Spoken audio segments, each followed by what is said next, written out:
Hello everyone's.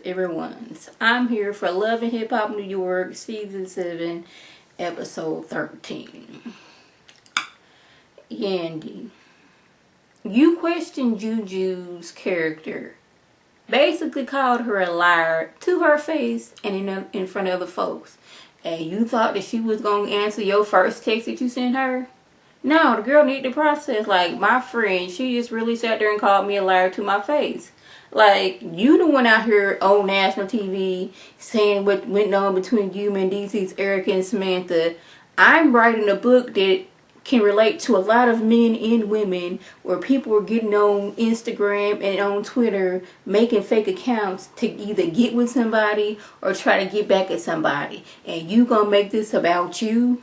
No, Juju, she need time to, collect. But, Yandy, she still thinks that the book is about her. I'm like, Yandy, you were not the first and you were not the last person. I mean, it didn't happen to you. It happened to Mendices. So, I guess since that's your husband, which I'm going to need you to stop calling him your husband. And unless to this day, what is today? February 6th. 2017. Now, if you didn't already send those papers now, then you his husband. But I believe at the time of filming, you hadn't sent off your marriage certificate, so you were not his wife. He is not your husband. Y'all are not married. But one thing is, you did sit there and basically call Juju a liar to her face. Like, she was that low down that she was going to take something that you told her in confidence, which it really wasn't in confidence because you told her in front of the cameraman, the sound man, the producers, and all them other people. But she was just writing about something that it happened to a lot of people. And I'm not just saying this, but you're not that special that you the only person that this didn't happen to. Can somebody tell me why the Creep Squad has a clothing line? I just want to know this. And like, who put up the most money? Because I don't like to count people's money, but I would like to know where the money's coming from. That's not counting it. But I know DJ smiles a lot. I don't know if it's all the Creeps, all 4 of them. Or I think Snoop, she's a part of the Creep Squad now. So I don't know if she's part of this Creep Squad clothing line. But I'm assuming it's the, core 4 creeps. Now I know DJ smiles a lot. He's on the radio, so I'm saying he got a little bit money. I'm not exactly quite sure what Cisco does to bring in money besides Love and Hip Hop.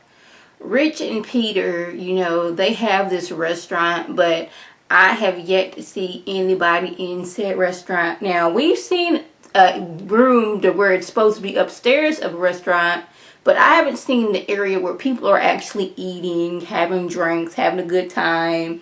On the menu it says Rich Dollar's Restaurant or whatever it's called. I have yet to see that. But until I see that, I'm not going to believe that he has a restaurant. I'm just not.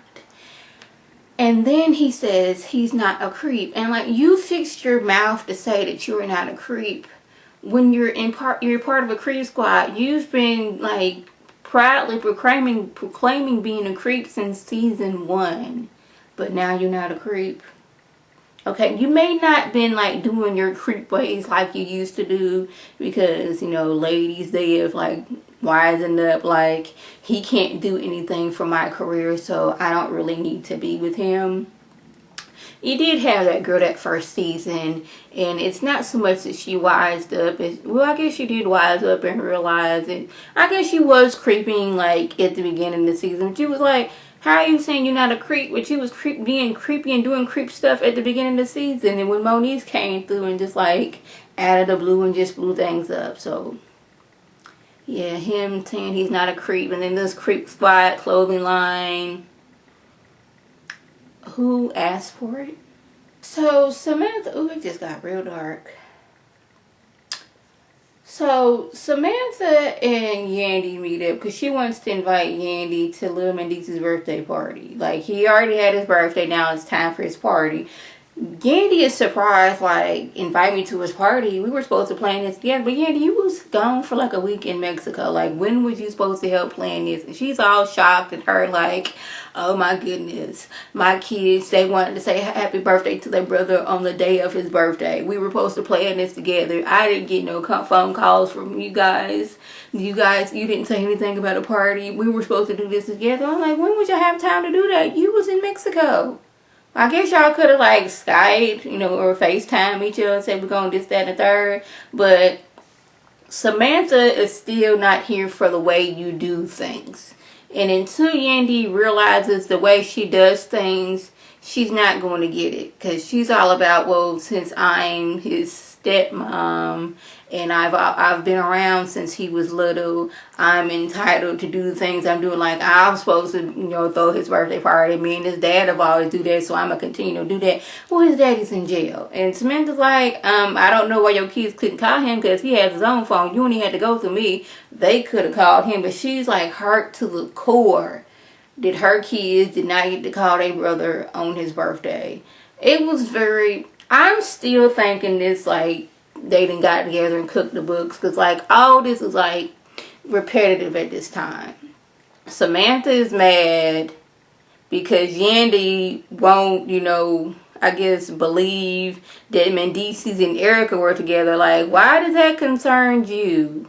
And I love how she said, now we need to get together on this girl because in 10 years, if he happen to leave your tail, we're going to be the one that need to come for you and tell you how it is when you done got dropped to the curb by Mendices and how it is with the next woman to come on that he may or may not be married to. I was like, really, Samantha, you just had to throw that in. Like, Mendices may not be with you in 10 years, so you might want to be nice to us now so you can have a little bit of friend. So, y'all, this is when I thought, Peter, you said you wasn't going to be a creep no more. I'm sorry the light keeps going in and out. The lighting in my office area is just messed up. I know I haven't put a green screen back there, but, like, my editing system is acting up. So, y'all just don't excuse that. Anyways, he invited Amina and their two girls, you know, from California to stay with him so he can introduce his family to baby. I think her name is Bronx.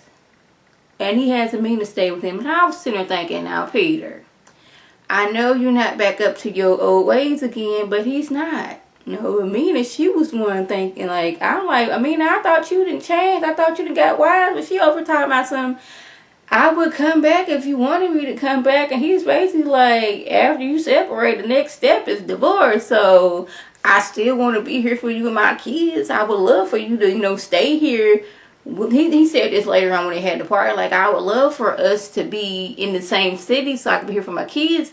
But as far as you and me being together, I'm not really with that. And I was like, see, good. Because I thought he was going to be like, well, I ain't seen, no, I don't really know where me and Tara stand at. So since she ain't saying nothing, I can ease back in with a meaning. But no, Peter, I think Peter has actually turned a new leaf and wants to be with Tara. So they have a little party.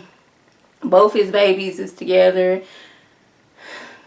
They were like, I don't know how far apart they are, but y'all know both Tara and Amina was pregnant at the same time. And like, he's like, basically, he wanted to be with Tara, but Tara's like, she said, we will only be friends for right now, or something to the effect of that. Like, we're only going to be friends right now. Like, as later down on the road, we might be getting back together. But I think it is, neither Tara or Amina want to be with Peter. It is, I want to be with you so I can spite her.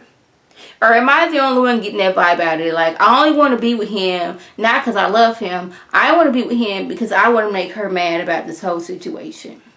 That's what I get out of it from them. But Peter, he seems like he's turning a leaf. He got his own place, y'all. So it's not like he wants to stay with her just so he can have a place where he can lay his head.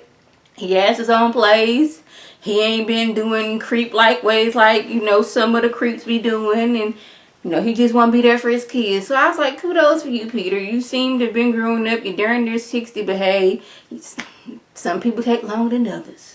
Y'all, this last scene got on my very last nerve. So, it's time for little Mendice's birthday party. The party's almost over, and Yandy or her kids, they're nowhere to be found. But who does show up? Kimbella. And I'm sitting there like, Kimbella, if you're there for little Mendice's birthday party, where are your kids at? I didn't see them. I don't know if they was in the car while you went out there to show out or what, because that's what you did. You went there to show up and show out. I'm like, you don't even have your kids with you. You talking about some of my kids. They have a special bond with little Mendices and the mirror. But your kids ain't there for the birthday party. But you there to show up and show out and act the fool. Okay. And another thing. When did it become your right and your privilege to be there? Because you talking about some, I'm bidding all his parties and I will be there whether you like it or not. She said something to that effect. I'm like, you want or not his mama. And if his mama don't want you there, you ain't gonna be there. And then this is when I gave Samantha the hardest side eye in the world, because she encouraged her mama to go out there to fight Kimbella. Your mama just had this heart situation just a few episodes ago, but you trying to encourage her to go out there and fight Kimbella? One, you encouraging your mama to fight somebody. Two, you encourage your mama to fight somebody and she just had a heart problem. You all big and bad and you want to... One, y'all shouldn't have been fighting at that kid's child's birthday party. I'm just glad the kids wasn't there to see that. Because I'm like, this is really going on at a 11-year-old's birthday party. Kimbella's outside fussing and fighting, and I'm pretty sure Andy done got in her ear, and she didn't tell her to do it, but you know Kimbella, she all that, that's my pud, that's my friend, so I'm gonna go over there and set these girls straight at this boy's birthday party. Really? You showing up at this child who you supposed to love, and these your kids, best good friends, they had this special bond. But you out there cutting up at his birthday party. So, what else happened? Oh, Remy, she met up with Fat Joe. And she's saying how, things are going good. Her career is like at the top of, it's the highest it can get. But, she want to have another baby. And she thought he was going to be like, man, we not keeping this rolling. But he's like, you got to figure out how Papoose going to get this baby shower together. So, I'm glad he was encouraging her, if it's what you want to do, sis, just go ahead and do it. So I'm hopeful that somehow her and Papoose are able. I don't know if they can do it in vitro, but that would be good so he can have his, he's good either way. But, she's ready for this baby right now. And I'm hoping the best for them. So that was the gist that went on. If I left anything out, by all means, leave a comment or video response. And like I always, I'm thanking my subscribers and the people watching my videos. I want you to like this video, comment, and subscribe. And share this video with your friends on Facebook, Twitter, Instagram, and here on YouTube. This is Lady T signing off. Have a good one.